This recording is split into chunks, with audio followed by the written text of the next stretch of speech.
உங்களை மறுத்து மறுவார்த்தை எதுவுமே நான் பேச மாட்டேன்.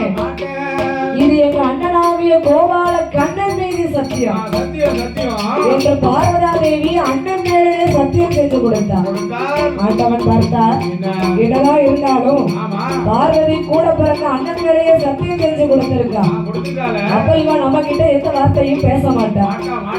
அதனால் பார்வதியை தன்னோடு படியளக்க அழைத்து செல்வோமே என்று அந்த பகவானும் பார்வதியும் படியளக்க பயணமான கைலாசம் தடை கடந்து பூலோகம் ஓடி வந்து ஆண்டவன் தான் பகவான் ஆளாக்கு திடையெடுத்து அகிலமெல்லாம் படியளக்க மறக்க நல்ல திடையெடுத்து மாநிலமும் படியளக்க உரிய நல்ல திடையெடுத்து உரிய நல்ல திடையெடுத்து இந்த உலகமெல்லாம் படியளக்க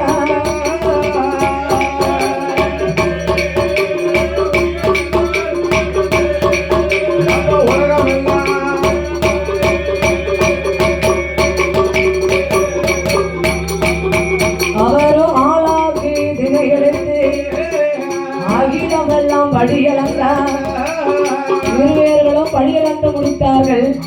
படியளந்து முடிக்கும் போது மத்தியான வெயிலு சுள்ளன்னு உச்சி வெயில் அடிக்கு.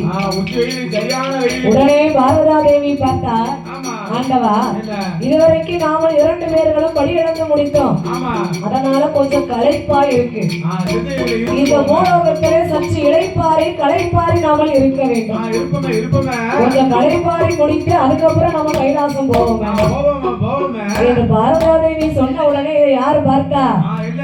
அண்ணனாகிய கோபால கண்ணன் பார்த்தார்.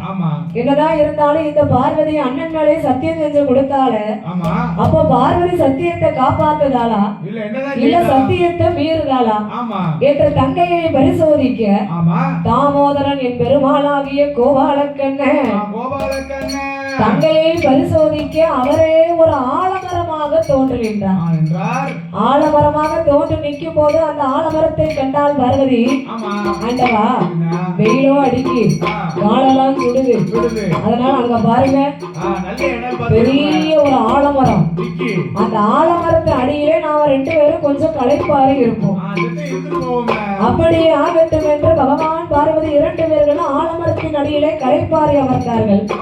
அந்த நேரத்தில் பெருமாளாகிய கண்ணன் தங்கையை பரிசோதிப்பதற்காக ஒரு 10 வயது பாலகனை வடிவமைத்தார். அந்த 10 வயது பாலகன் என்ன செய்தான்? ஆலமரத்திலே நுனிக்கோப்புல இருந்த அடிக்கோப்பை வெட்டி கொண்டிருந்தான். அவன் பொத்து பொத்துன்னு போட்டு வெட்டினா பாருங்க. அந்த சத்தத்தை காதலை கேட்ட பார்வதி ஏறிட்டு பார்த்தால் ஆலமரத்திலே அந்த 10 வயது பாலகனை கண்டான். ஐயோ, இந்த சின்னஞ்சிறு பாலகன் நுனிக்கோப்பையில இருந்த அடிக்கோப்பை அல்லவா வெட்டி கொண்டிருக்கான். அவன் கீழே விழுந்தாமனா அவன் கெதி என்ன ஆகும்? பூமியில விழுந்தானா பொடி பொடியா ஆயிருவான். கீழே விழுந்தாமனா அவன் கெதி என்ன ஆகும்? பெற்றவளுக்கு பிள்ளையா போய் சேர மாட்டான். அதனால இந்த குழந்தையை காப்பாற்ற வேண்டுமே என்று ஆண்டவா, இதுவரைக்கும் படியிழந்து முடிக்க வரைக்கும் உங்ககிட்ட எந்த வார்த்தையும் நான் பேசல.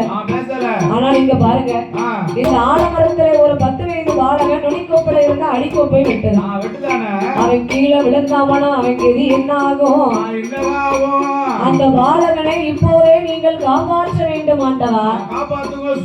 பார்வதி சொன்ன உடனே பகவான் பார்த்தார், என்னைக்கு இந்த வழியாகத்தான் நாம படியிழக்க வாரோம். ஒரு நாளும் இல்லாத ஆலமரம் இன்னைக்கு எப்படி இங்க வந்தது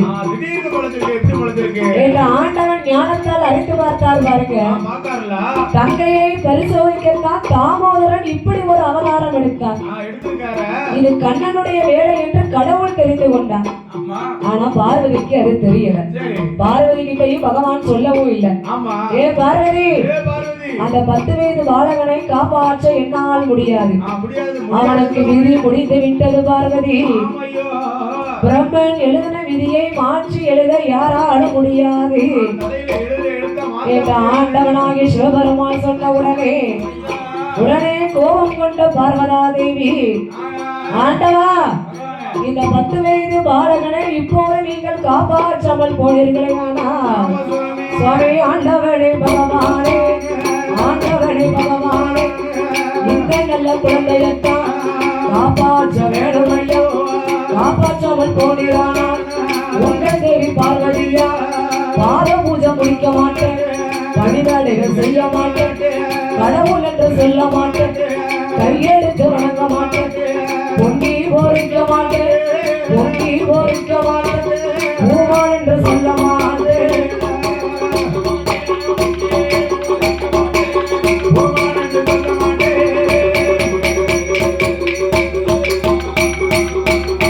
பூமக்கு ஆக்கி அவிக்க மாட்டேன் ஆடன் என்று சொல்ல மாட்டேன் ஆண்டவனே பகவான் ஏ ஆண்டவா இந்த குழந்தையை நீங்கள் காப்பாற்றாமல் போனார் உங்க கூட இனி ஒரு அடி கூட நான் எடுத்து வைக்க மாட்டேன் கைலாசம் வரமாட்டேன் உங்களை கடவுள்னே வாயால சொல்ல மாட்டேன் பாத பூஜை முடிக்க மாட்டேன் உமக்கு பணிவிடைகள் நான் செய்ய மாட்டேன் அப்படியா ஆக்கி அழிக்க மாட்டேன் உங்களை ஆளமுடைய வாயால சொல்ல மாட்டேன் பகவான் பார்வதி என்னதான் இருந்தாலும் கோவக்காரி அவ பேச்ச மீறி நம்மளால ஒண்ணும் செய்ய முடியாது அதனால பார்வதி இந்த 10 வயது குழந்தையை நான் காப்பாற்றணும்னா அதுக்கு நான் ஒரு வழி சொல்லுறேன் எப்படி நுனிக்கோப்புல இருந்து அடிக்கோப்ப வெட்டுதான் வெட்டும் போது அவன் எப்படியும் கீழே விழுவான்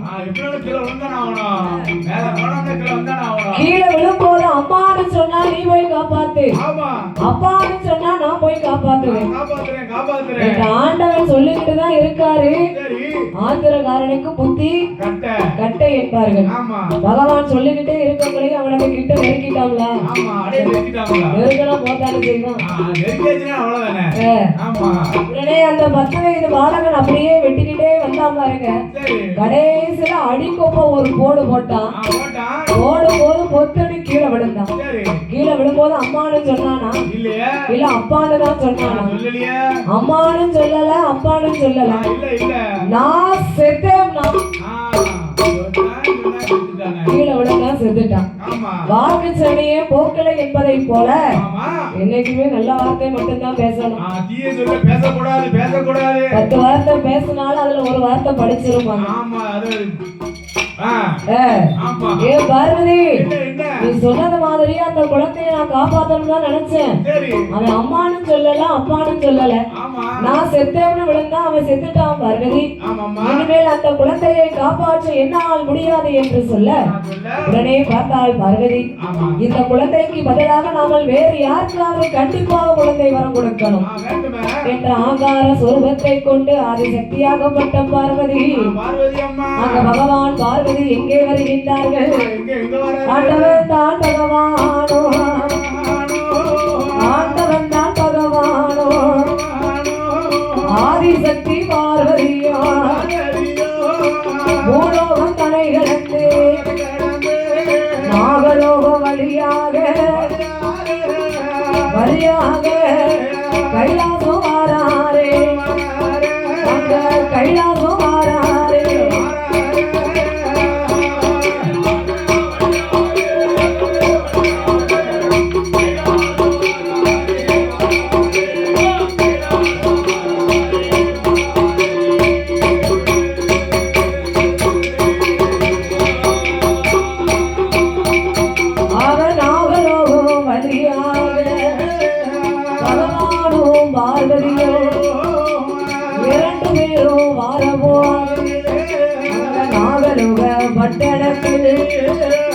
நாகராஜே நாகக்கண்ணி அவர்கள் இரு பேர்களுமே பிள்ளை ஒன்றை வேணுமென்றே பெருந்தவமோ எழுந்துவாரா நாகலோகம் வழியாக பகவான் பார்வதி 2 பேரும் வராங்க அப்படி நாகலோகம் வழியாக வரும்போது நாகலோக பட்டணத்திலே நாகராஜ நாகக்கண்ணி என்ன செய்தாங்க ஏதும் பிள்ளைக்காக 2 பேர்களும் தவம் இருந்து வந்தார்கள் ஹரஹரா சிவசிவா அண்ணாமலைநாதா அனாதை ரட்சகா ஆபத்தின் குடையவரை என்று பகவானின் திருநாமத்தை உச்சரித்தபடியே தவம் இருந்து வந்தார்கள் அந்த சத்தத்தை காதலில் கேட்டால் இந்த பார்வதா தேவி ஆண்டவா இந்த நாகலோக பட்டணத்திலே நாகங்கள் மட்டும்தான் வாழ முடியும். அப்படி என்றால் இங்க யார் வாழ்ந்து வரா? நாகராஜன் நாகக்கண்ணி தான் வாழ்ந்து வருகின்றார்கள். அப்படி நாகராஜன் நாகக்கண்ணி எதற்காக உங்கள் நாமத்தை உச்சரித்தபடியாக 2 பேர்களும் எதற்காக தவம் இருந்து வருகின்றார்கள்? உடனே அவர்களை அழைத்து எதற்காக தவம் இருந்தார்கள் என்று கேளுங்கள் என்று பார்வதியோ சொன்ன போது தவமானோ எது சொல்வார் அப்படியே ஆட்டுமன்றே நாகராஜன் நாகக்கண்ணி பகவானும் அழைப்பாரோ பகவானோட சத்தம் கேட்டு நாகராஜன் நாகக்கண்ணி அவ பிச்சை விட்டு கீழிறங்கி பிச்சை விட்டு கீழிறங்கி அவர் ஓடோடி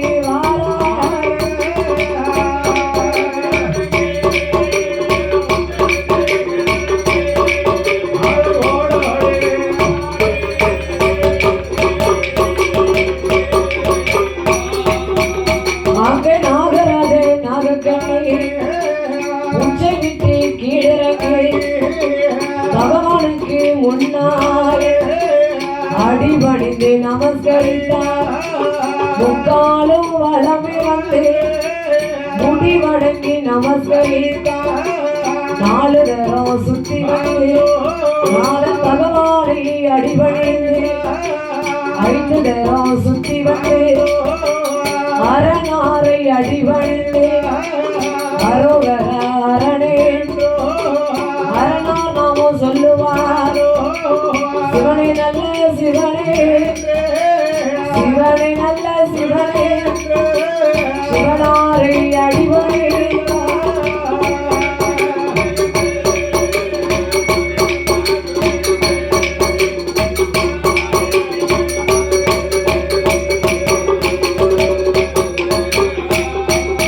சுவாமி அந்த நல்ல வேளையில பார்த்தாரே சிவபெருமான். ஏ அப்பா ஏ நாகராஜா எம்மா ஏ நாகக்கண்ணி நீங்கள் 2 பேர்களும் எதற்காக இப்படி தவம் இருந்து வருகின்றீர்கள்? ஆண்டவா இந்த நாகலோக பட்டணத்திலே எங்கள் 2 பேர்களுக்கும் 12 வருட காலம் பிள்ளை இல்லை. ஏந்தும் பிள்ளைக்காக நாங்கள் நிறுத்த தவத்தை செய்து வந்தோம். ஆண்டவா உங்கள் 2 பேர்களுக்கும் பிள்ளை இல்லையா? உடம்பெல்லாம் பாம்பு ரூபம் தலை மட்டும் மனித ரூபம். இப்பேற்பட்ட வல்லமை படைத்த உங்களுக்கு ஏன் குழந்தை இல்லை? பிள்ளை வரம் என்பது சாதாரண வரம் கிடையாது. அவரவர்கள் செய்த பாவமனைக்கு தகுந்தபடிதான் அம்மா பிள்ளை வரம் கிடைக்கும். அதனால நீங்க பாவம் பண்ணீங்களா புண்ணியம் பண்ணிருக்கீங்களா? அப்படி என்று உங்க கணக்குகளை நான் எடுத்து பார்க்கணும். கணக்குகளை எடுத்து பார்த்தாதான் ஏன் உங்களுக்கு குழந்தை இல்லைன்னு என்னால சொல்ல முடியும். அப்ப கணக்க பார்க்கணும்னா யார கூப்பிடணும்? கைலாசத்துல அங்க கணக்கு பிள்ளை யாரு? சீராக கணக்கு எழுத சித்திரபுத்திர நயினார். நாமளுடைய கணக்கு அவர்கிட்டதான் இருக்கும். என் கணக்கு அங்கதான் இருக்கும், உங்க கணக்கு அங்கதான் இருக்கு. என் கண்ணு நீங்க மறைச்சிடலாம், ஆனா பகவான் முன்னாடி யாரு கண்ணையும் மறைக்கவே முடியாது. செஞ்ச தப்ப அங்க போய் மறைக்கவே முடியாது. நீங்க நல்லது பண்ணாலும் சரி, இல்ல அடுத்தவங்க குடும்பத்தை கெடுக்க நினைச்சாலும் கேடு பண்ணாலும் சரி, நீங்க என்ன பண்ணாலும் கணக்கு எல்லாம் அங்க ஒண்ணு விடாம எழுதிக்கிட்டே இருப்பாரு. உடனே கணக்குகளை எடுத்து பார்க்க வேண்டுமானால் சீராக கணக்கு எழுத சித்திரபுத்திர நயினாரை பகவான் அழைத்தார். எப்பா சித்திரபுத்திர நயினாரே, இந்த நாகராஜன் நாகக்கண்ணி 2 பேரும் வல்லமை படைத்தவர்கள். அப்பேற்பட்ட 2 பேருக்கும் 12 வருட காலம் பிள்ளை இல்லாமல் போனதற்கு என்ன காரணம்? அவர்கள் முன் ஜென்மத்தில் ஏதேனும் பாவம் ஏதும் செய்தார்களா? அப்படி என்று அவர்கள் கணக்குகளை நீ எடுத்து பார்க்க வேண்டும் அப்பா என்று சித்திரபுத்திர நயினாரிடம் பகவான் சொன்னவுடனே சித்திரபுத்திர நயினாரும் அப்படியே ஆகட்டுமே என்று நாகராஜ நாகக்கண்ணி கணக்குகளை எடுத்து பார்த்து அவர் என்ன சொல்கின்றார் தெரியுமா? ஆண்டவனே பகவானே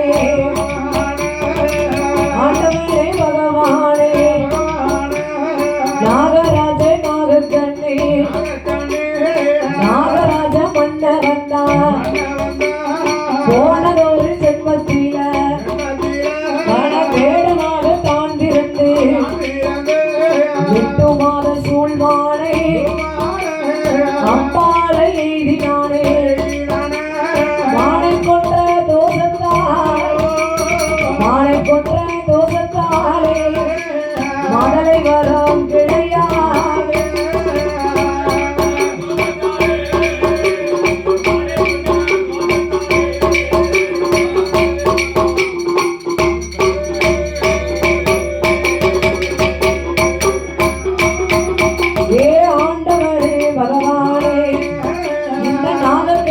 பெண்கொடியார் போனதொரு ஜென்மத்தில மருத்துவமா தான் பிறந்து 5-6 சிசுக்களுக்கு கருமருந்த கொடுத்திருக்கா கருவதையும் களைத்திருக்கா கருகளைத்த தோசத்தாலே அந்த கை குழந்தை கிடையாது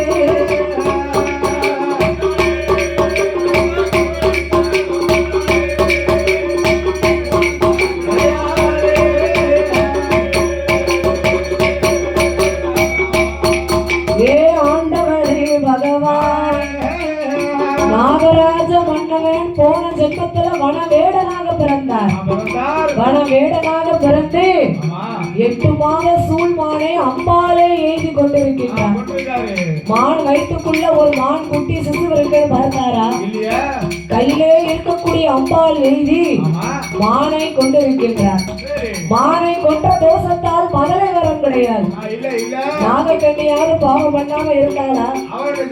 போன ஜென்மத்துல மருத்துவமா பிறந்து 5-6 சிசுக்களுக்கு குழந்தைகளுக்கு கருமருந்த கொடுத்திருக்கா கருவையும் களைத்திருக்கா கருகளைத்த தோஷத்தால் கை குழந்தை கிடையாது. இந்த ஜென்மத்தில் மட்டுமல்ல 7 ஜென்மத்திலும் ஏதும் பிள்ளை கிடையாது ஆண்டவா என்று சித்திரபுத்திர நைனார் சொன்னவுடனே நாகராஜா நாகக்கண்ணி பாவத்திலே நீங்க அதிகமான பாவத்தை செய்ததால 7 ஜென்மத்துக்கும் உங்களுக்கு ஏதும் பிள்ளை கிடையாது என்று ஆண்டவனாகி சிவபெருமான் சொல்ல பார்த்தால் பார்வதாதேவி ஆண்டவா நாகராஜ நாகக்கண்ணி செய்த பாவத்துக்கு பிள்ளை இல்லாமல் போனாலும் 12 வருட காலம் உங்களை எண்ணி தவமறிந்து வந்தார்கள். அந்த தவத்திற்காவது நீங்கள் பிள்ளை வரம் கொடுக்க வேண்டும் ஆண்டவா. ஏ ஆண்டவரே பகவான் நாகக்கண்ணி பெண் கொடியா என்னை போல பெண் அல்லவா ஒரு பெண்ணுக்கு தான் மனம் இறங்கி மதலை வரம் கொடுக்கணும் கண்ணிக்கு தான் மனம் இறங்கி கை குழந்தை கொடுக்கணும் ஒரு மங்கைக்கு மனம் இறங்கி